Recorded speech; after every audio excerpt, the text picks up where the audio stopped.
আরেকটি নতুন দল সৃষ্টি হয়েছে।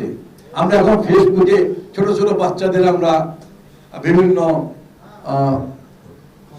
কমেন্টস আমরা দেখতে পারি, তারা নতুন দল করে ছোট ছোট শিশু বাচ্চারা, তারা এখন কেউ নেতা সাজে, কেউ বৈষম্য বিরোধী আন্দোলনের নেতা সাজে, কেউ ছাত্র নেতা সাজে।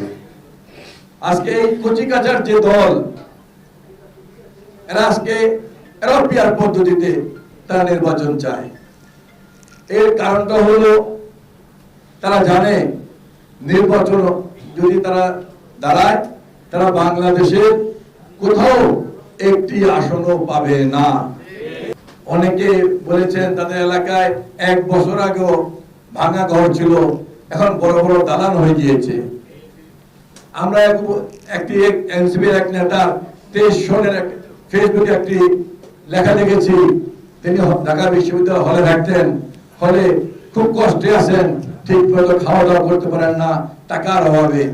এখন তিনি 50 লক্ষ টাকার ঘড়ি হাতে দেন, 20,000 টাকার পাঞ্জাবি পরেন। আরেক নেতা রাত্রে 3টার সময়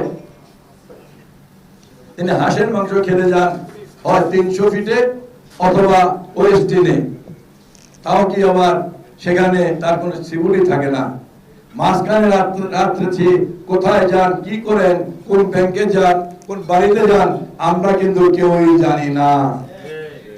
যারা গত 1 বছর আগে ঠিক মতো খেতে পারতো না, ঠিক মতো চলতে পারতো না, তারা 4-5 জন মিলে মেসে থাকতো, পাবলিক বাসে করে বেড়াতে বাড়িতে যাবে ঈদের সময়, আজকে তারা বড় বড় ফ্ল্যাটে থাকেন, দামি দামি গাড়িতে চলেন, দামি দামি পাঞ্জাবি পরেন, দামি দামি শু পরেন। তারাও নির্বাচন চান না। এই জন্যই তারা পিয়ার পদ্ধতি চান।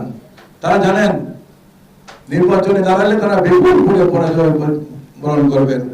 আর নির্বাচন হয়ে গেলে আজকে যে বড় বড় কথা বলছেন, আজকে যে দামি দামি গাড়ি চালাচ্ছেন, আজকে যে কোটি কোটি টাকার ব্যবসা বাণিজ্য করছেন, অবৈধ বাণিজ্য করছেন, আজকে যে বিনা নোটিশে বিনা ইন্টারভিউতে মানুষকে চাকরি দিচ্ছেন, এই কাজগুলো আর করাতে পারবেন না।